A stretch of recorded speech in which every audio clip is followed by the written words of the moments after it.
Hey there, I would like to give you a quick demonstration of how to get data from the iNaturalist website and put it into an Excel spreadsheet, and then do a quick analysis of diversity, at least for animals. So let me share my screen with you, and then we will go ahead and do that. So what I've got here is the iNaturalist website. I've already zoomed in on Lower Arroyo Park. What I want, however, is to capture the data from one community, yeah, not the whole area there. And so I'm going to zoom in just because I've used this as an example before. This is the 134 bridge you can see here on this map. I'm going to go a little south and around this one bend, and this is the area where the sage scrub was that we visited. So I'm going to zoom in on the sage scrub. So this is how you can kind of zoom in as best you can on a single community. So I zoom way in. So it occupies most of my screen.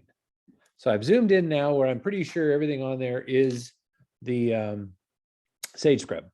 So redo the search in the map. And now it gives me this information, just the stuff in the area that I've created a bounding box around, or that's on my screen. Now, for this assignment, I just want animals. So I'll go up to filters and I will click the various types of animals. Probably no fish, maybe some snails, spiders, bugs. Leave it at that. Okay, so then I can update the search. And now I have 40 species, 66 observations. That's a good number that you might be able to deal with in doing a data analysis. So I go back up, and if it's 60 to 80, that's probably pretty good for animals. Yeah, too few. If you had like 10 or 12, that's probably not enough. And 200 would be way too much. Anyway, so I download this data. Click download button. It's going to give me a download menu. And I'm going to scroll down through here because I don't want tons and tons of info here. I really want the species and how many there are. And so I'm going to click on like basic, none. I don't want any of that data. Geo information, I don't need the lat and longitude and stuff for this assignment. Nope, don't need it. Species, guess, whatever. I like just the scientific name and the common name, maybe just for my own use. And that's it. That's all the data I want from this. So I create my export, and it's going to export just that data. So here we are. This is the fun part of the video where you get to wait for this to load. But I wanted to do it all in real time so you can see how quickly or not you can do all this. So now I click download, and here comes my data. I click on that. I'm going to open the CSV file, which is a comma separated values file. I don't necessarily like to use that. So I'm going to cut and paste this whole set, like this, copy it. I'm going to go to Excel. I prefer Excel to work in just because I'm that kind of person. Cut and paste it right into Excel. And now I have a list of all the species there, but there are all the observations of different animal species. So there are many observations of any one species, perhaps, yeah? So we need to sort this data. So I'm going to highlight the whole data set, and I'm going to sort data, click, wait, no, data, click, sort. Sort by, I'm going to sort by the scientific name. It doesn't matter, but they'll now, there they are, scientific name, and they're all alphabetical. Terrific. So so now what I'm going to do is try to reduce this data really quickly so I can do an H prime calculation, and I need to know the proportion of each of these species in the data set. So I'm going to have to kind of reduce these. Yeah. Like sun beetles, there's only one. This guy, only one of those. One of these, one of these. But when I get down to things where there's two of them, right here, like the common scrub jays, So what I'm going to do, sorry, what can we do? Oh, how about this? We'll do one of these, one of these, one of these, one of these, one of these, two of these, and then I'm going to delete this guy, right? Go up here, edit, delete, shift sum. Okay, B's, there's two. These are two different versions of the same thing. I'm just going to get rid of this one, edit, delete. Okay, I think you can see where we're going with this. There's one water strider. Spiders in general, well, it kind of depends. I mean, this one, I'm probably, that's not detailed enough for me.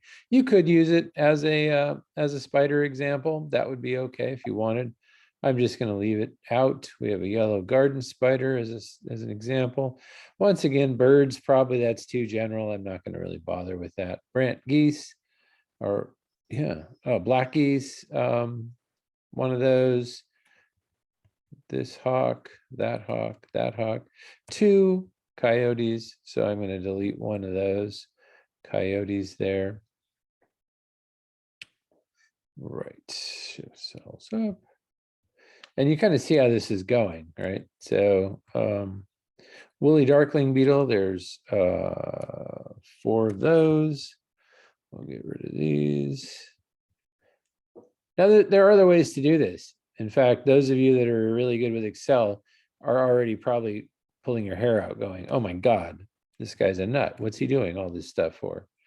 There's 2 of these, because this is a little tedious, as you can see. It's not awful, right? I'm going along, butterflies. That's too general, I think. Butterflies and moths, I'll get rid of that one. So I'm just kind of, going through the data, deciding what I'm going to use, what I'm not going to use. Antid, acorn, woodpecker, towhee, blah, blah, blah. Ants, well, all right.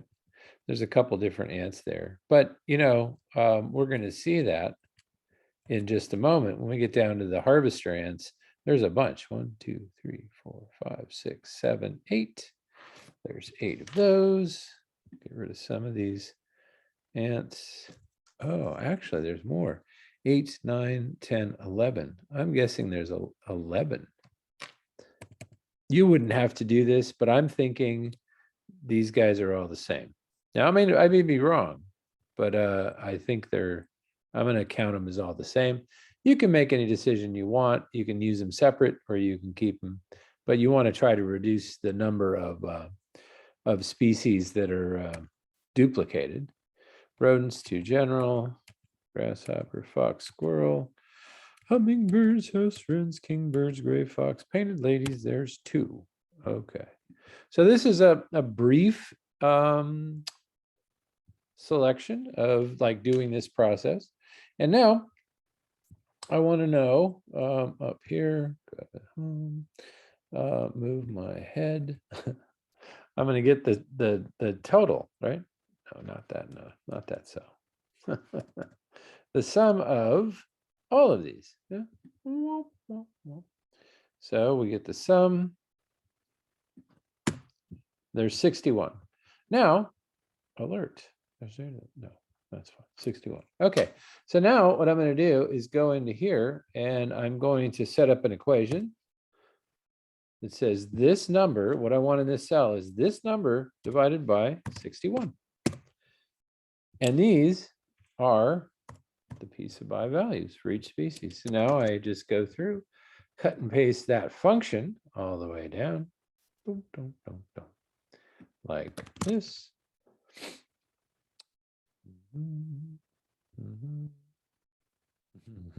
Like, oh, oops. Yeah, see, you can probably do this faster because your fingers are more nimble. I'm not so nimble. Okay, there we go. So there's the piece of I numbers. And from here, you probably know how to go on and get the H prime by programming these cells to do that calculation. There's a separate video on how to do this. But anyways, so that's it. That's how you go from the iNaturalist page, zoom in on an area, select the animals, download the data, and you can do this calculation. You notice now we're doing the H prime calculation using the number of individual animal observations in this case. as opposed to area covered like we did with the plants. Anyhow, so that's it. I hope that was useful, and you'll hopefully be using that on the core exam. Yeah, so there you go. Enjoy.